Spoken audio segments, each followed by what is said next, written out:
I drink up me rum and me tumble down. Me no want no girl come tingle me.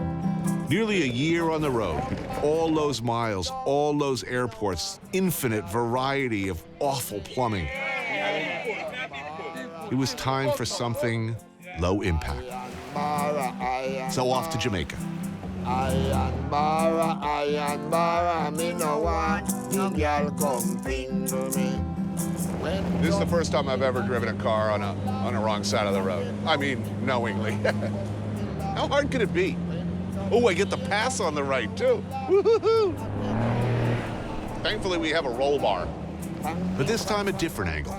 You probably know of Jamaica as a vacation paradise. But it's worth mentioning this is a divided country and has been in one form or another since the days of slavery. There's a small minority who control most everything, and then there's the poorer, generally darker-skinned majority, less connected, left out. Jamaican cuisine, a lot of it, still reflects this conflicted history. Breadfruit, saltfish, this was slave food, cheap, long-lasting, filling, introduced basically as feed.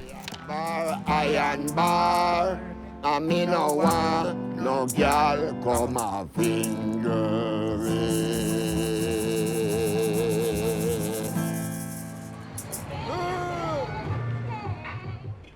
Day one, first order of business, get my, some jerk chicken.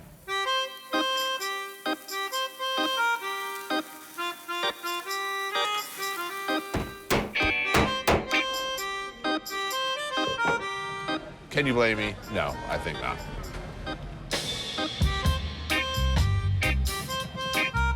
Oh, that's good. Yeah, I know this routine. Believe me. It's brown, it's murky, and it burns, Mommy. It burns. And there are still, all these years later, 2 Jamaicas. There's the Jamaica that most Jamaicans live in, cook in, struggle to survive in. The real Jamaica. Then there's the Jamaica which you're probably more familiar with.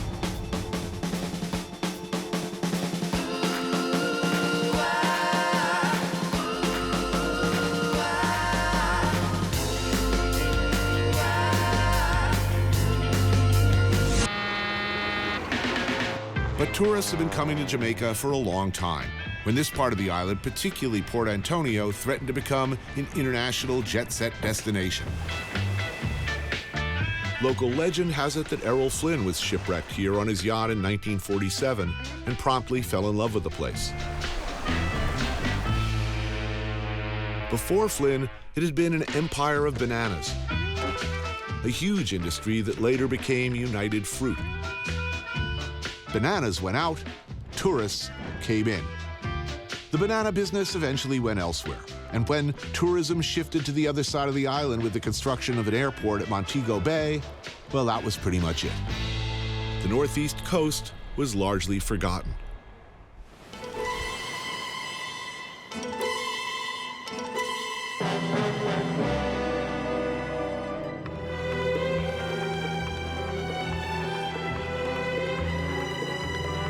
It has the feel, still, of a forgotten paradise. There are those who believe that the area can come back, that it must come back, that the future is in hotels and resorts and restaurants for wealthy visitors, as it once was.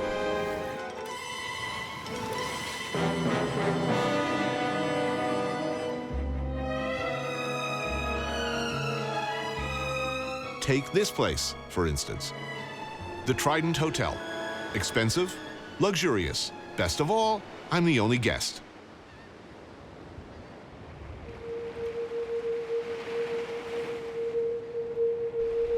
Oh, did I mention it comes with a castle? What kind of person would own a building like that? Who? Why? Then this man arrived and kind of answered that question. All of this belongs to Michael Lee Chin, local boy turned billionaire, one of the richest men in the world, and my host. He's invited me for dinner.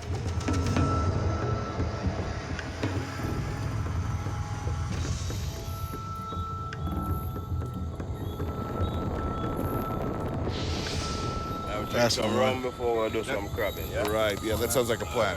But first, we need crabs for that dinner, I'm told. Caught in the traditional style. A drink is in order. Cheers, man. Cheers. Respect. Crabbing. Crabbing. Respect.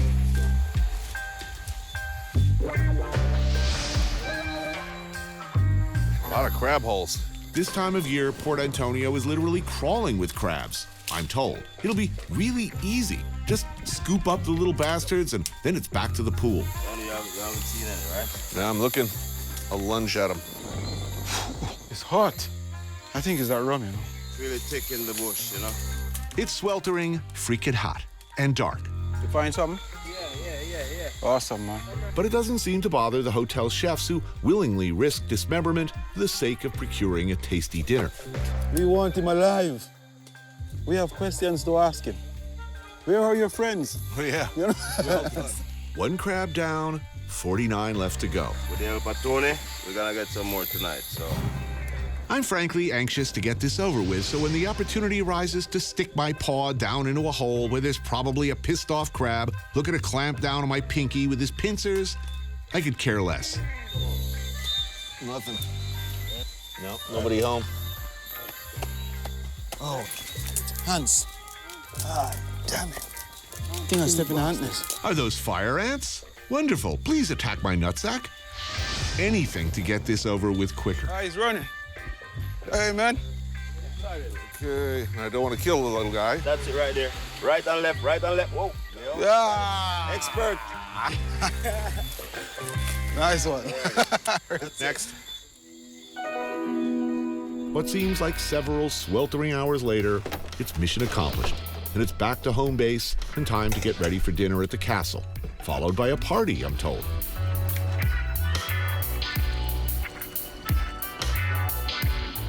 Do you recognize these, Tony? I put this guy in a bag tonight. I'm joined by billionaire Michael, his partner John Baker, music producer and hotelier, John's wife Nordia, Errol Flynn's grandson Luke Flynn, and his wife Sky. You grew up in this Yes. in this area. What was Port Antonio like in the 50s? Port Antonio was, it was vibrant, banana, lots of wealthy tourists. So Port Antonio was a happening place.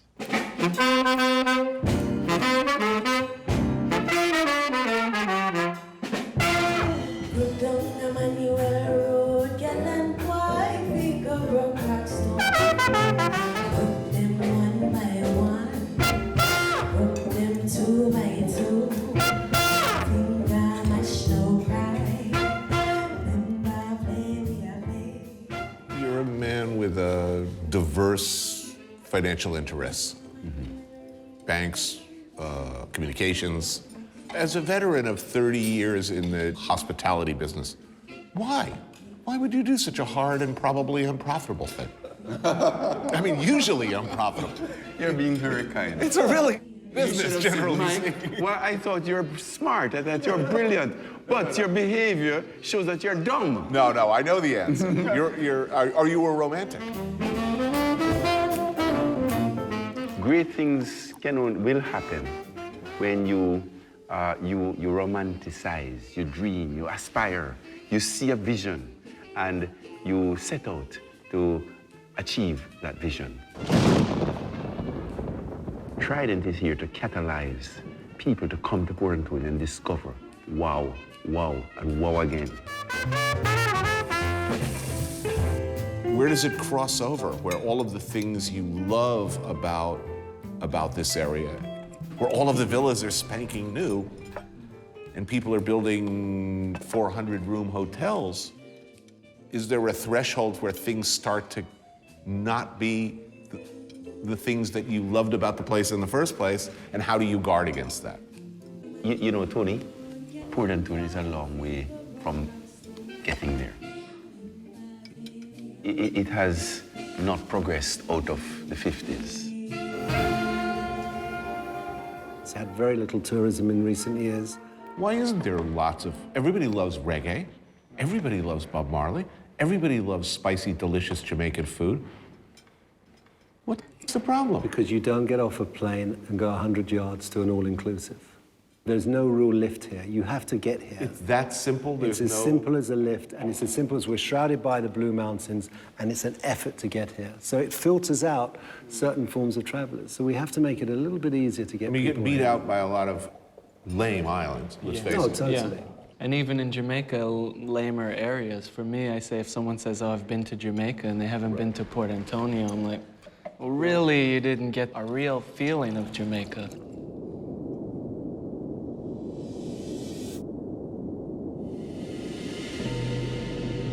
You can't go many places in the world and find natural beauty.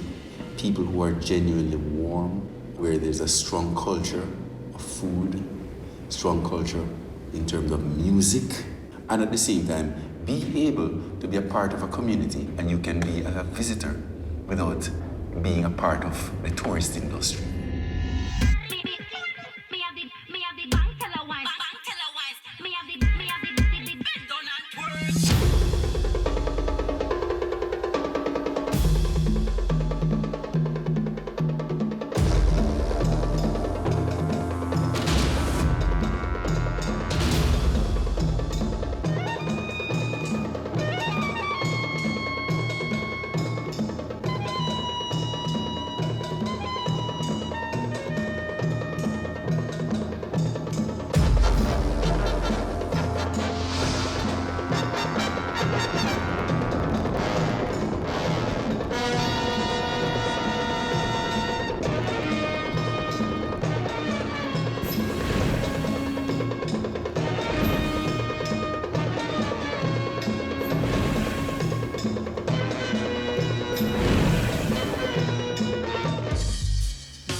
Hello.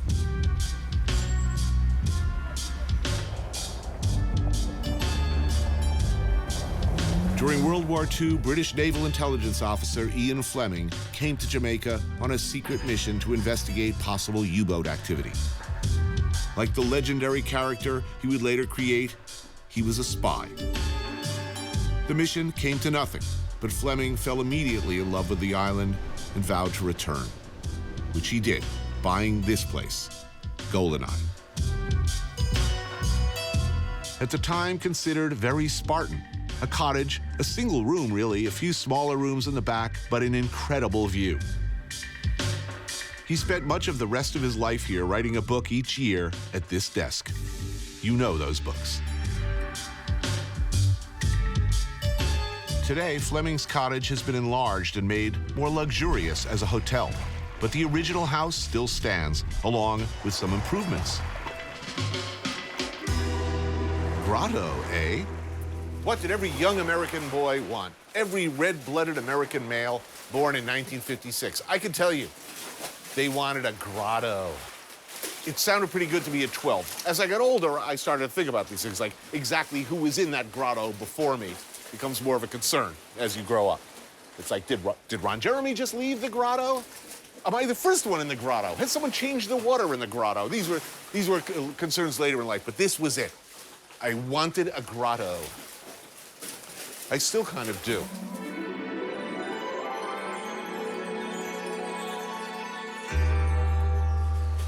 Thank you so much. This is totally better than the Playboy Mansion. You know that the Playboy Mansion totally smells like old man ear stink.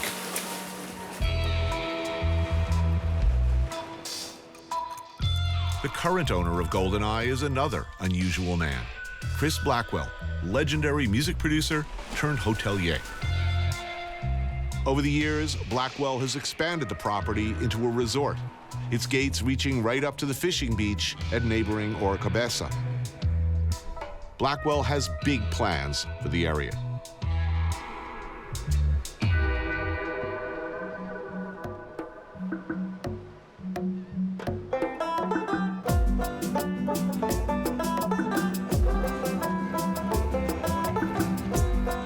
The next day, I leave GoldenEye's luxurious embrace, headed into town for something, well, I just had to have. A long-time favorite. What do we have here? Oh, oxtail. Yeah, man, curry goat. Oh, sweet. I don't care whether it's the Bronx or Kingston or wherever I can get it. Oxtail, curried goat, callaloo, and of course, rice and pigeon peas. Got to have that. Man, I love the food in this country. Man, it's the best. It's such a mix. Asian, African. A lot of people totally miss out. I mean, curry goat, that's, Yeah, man, it's that Asian comes stuff. from the East Indies, what they used to call. That's true. Chef Chris's cook shop has become something of a local institution, a thriving business in a town that's seen better days. How long you been open here? I've been opening this little shop for 13 years. 13 years. Yeah, man. The town changed in that time or stayed the same? Well, right now, you know, our economy is not doing so good right now, so. Why not? It's one of the most beautiful areas in the world. Yeah, for real. We have a beautiful waterfront. Beautiful weather. Yeah, beautiful Fantastic ladies. food. Yeah, what more could I ask for? What do you think went wrong? I mean, why would people stop coming? I guess the guys in the top seat messed it up, so they're trying to correct it now, you know? It's expanding fast. Yeah, it is. The town. It And is. they're going to be building all the way, Yeah, all the way down there. all the way around. Yeah, so, So that's thousands of tourists. yeah, thousands right? of Probably. dollars. To be honest, I'm waiting for that moment. I don't want to think.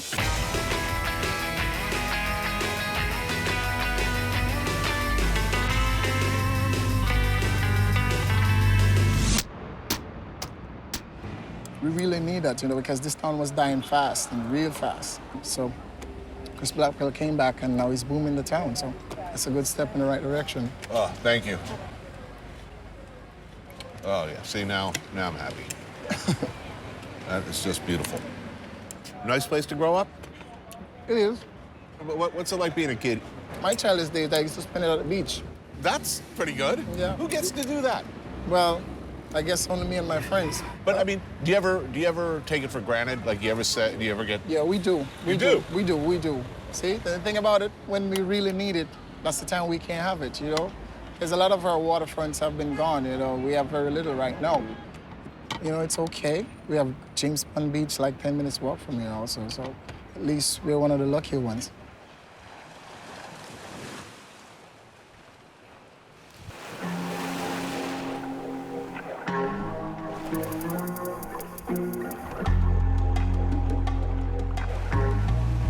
Who gets to live in paradise? It's Jamaica.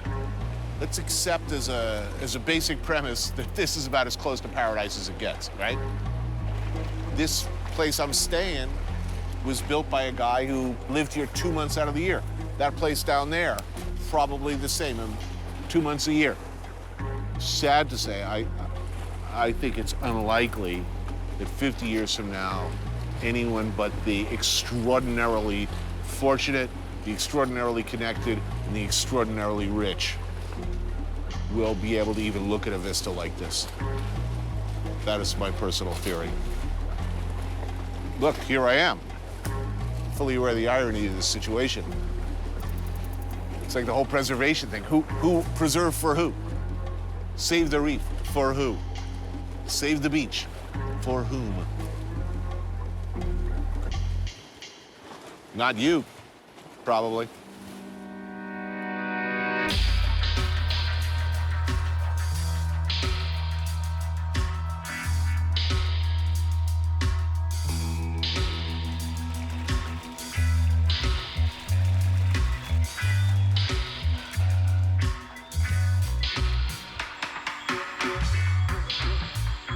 Later that evening, Blackwell invited me to his private bar, just down the cliff from Fleming's old villa. There are very few pieces of land anywhere on Earth like this, especially with this kind of legendary status. Legendary status. Yes, it's Fleming, it's really Bond's birthplace. Chris Blackwell is the founder of Island Records. He's credited with discovering Bob Marley and spreading the gospel of reggae into the mainstream all across the world. To the extent that one person can sort of be responsible for the soundtrack of your life, you are responsible for much of the soundtrack of my life. You signed Roxy Music and Brian Eno, both. Yes? Yes. Did you have any idea, signing Bob Marley, the extent to which his image alone would blow up to Che Guevara level? Bob somehow managed to touch people in every corner of the world, in different cultures, different societies. No, I never could have imagined. I don't think anybody could have imagined. It's so unbelievable. Having sold Island Records for a sum rumored to be in the hundreds of millions of dollars, Blackwell spends his time, well, doing whatever he wants. You have a number of hotel properties, rum business. Mm-hmm. What's the master plan? Or are you just having fun? Well, always is to have fun. That's part of the master plan. You only live around here one time, so I'm very excited about what I'm doing here. I'm trying to break a little resort town. It's something that filters into the town, filters into the parish, filters into the country. Lately, the project at hand is the Oracabessa Fish Sanctuary, set up to protect the local fish habitat and breeding grounds. A noble cause, but one that has put Blackwell squarely at odds with some of his neighbors. It seems to me that most people who come to Jamaica pretty much stay within the compound, sandals or whatever, and don't really get out there much. It's a business model, and that business model works well for people.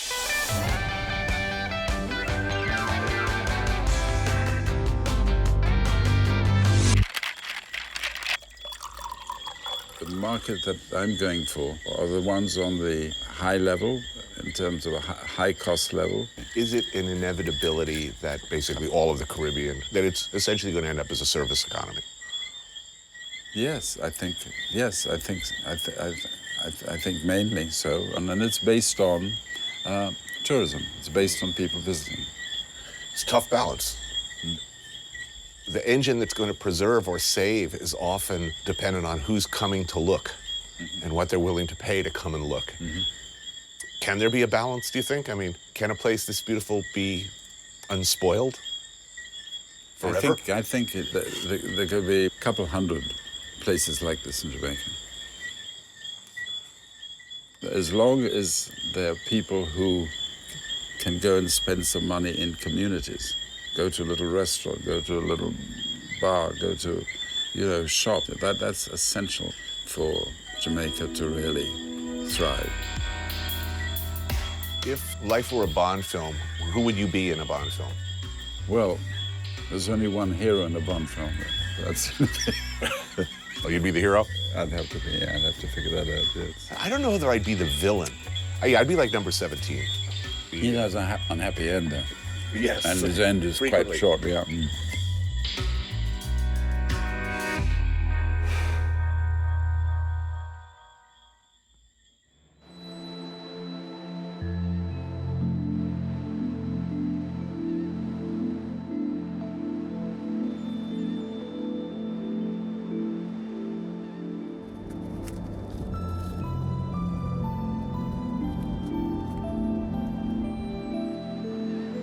What we're all looking for, isn't it? The perfect beach. Remote, uncluttered by douchery, cold local beer.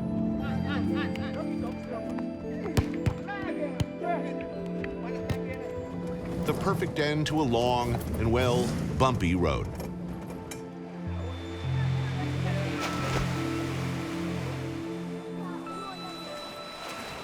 Wifred Beach is that beach.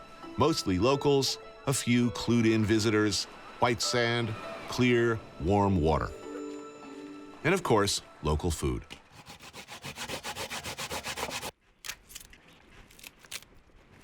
This is ackee, Jamaica favorite dish. Typically Jamaica, we use it as a breakfast.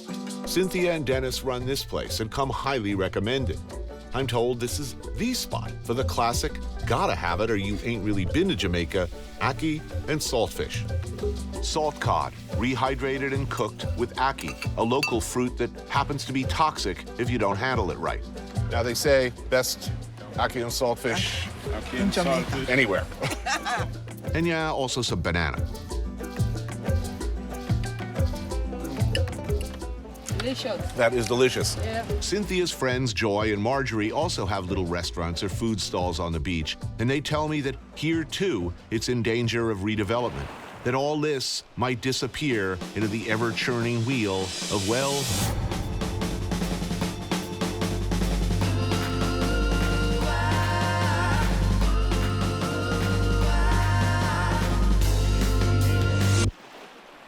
Wifred Beach is a public beach. It has been one of the best beaches in Jamaica. The beach was left to give the poor people of Jamaica. So the government takes it over supposedly to make it a public space, but they want to sell it to a hotel group? Yeah, they want to make like a resort.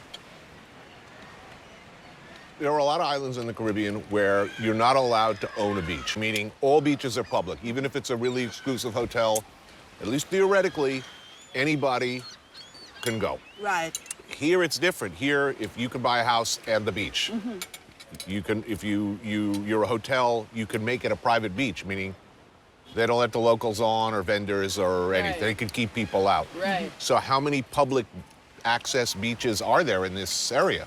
Just one. This one. And that's it. No more. I No think more beach. we have other beaches around, you know. We have like Blue Lagoon, which is a private beach, Dragon Bay, private, and Sansan is private. So this is the only public one, you know? Yeah, what happens if, I mean, that would be sort of ridiculous if Jamaicans can't go to the beach in Jamaica. Exactly.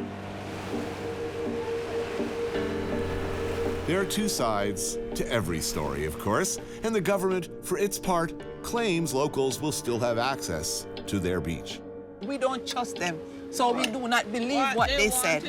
They want to get us off, and like 6, 7 years, they don't do anything on it and close it off. Right.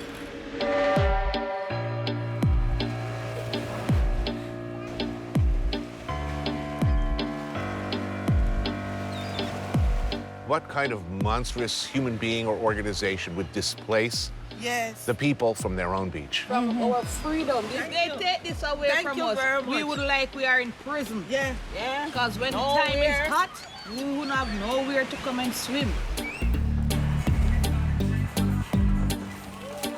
So we the people, we are in court with the government because we do not want them to take away the one and only beach that we have in Jamaica, Portland. What do you think your chances are? You think your chances are good? Yes. You're going to win? Yes. I've been fighting over 7 years. Trust in the Lord. 7 years? 7 years. in the Lord. And I said I'm going to fight until I reach the top. If when I reach the top and I lose, I feel much better. But I'm not giving up. Let's face it, there are only so many beaches in this world. Even fewer unspoiled beaches, and even fewer beaches like this.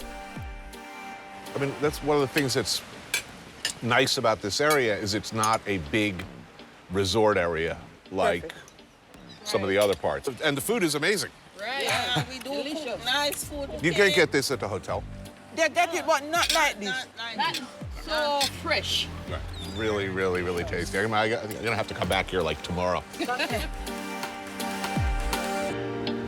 Whenever people come here and they have problem, they go to the sea and they look over there in the ocean, and when they're finished, they never have a problem again. It's go right in the water and down. This is a medicine here.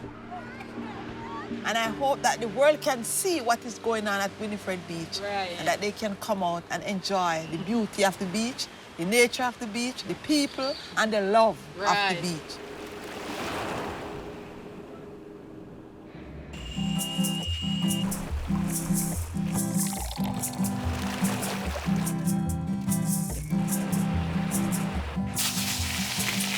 Next day, and I know where I'm going. Run the mongoose, mongoose your name gone abroad. Because you never know. Because it may not be here that much longer. Not like this, anyway. Your name. Sun, sand, rum, and ting. And some more food. Put it in a him left foot pocket, run the mongoose. Oh, yeah.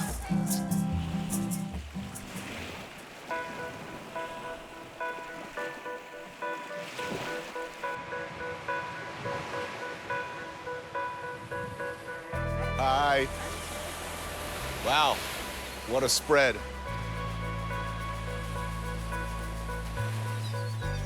I'm not going hungry today. Beautiful. Thank you. I'm so excited.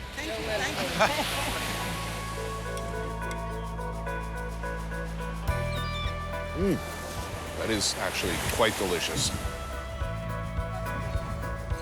You're not missing out on starches. I mean, you get yam, plantain, breadfruit, rice, peas, corn, carrots, dumpling, festival. Like the man said, eat dessert first. Life is uncertain. That's good.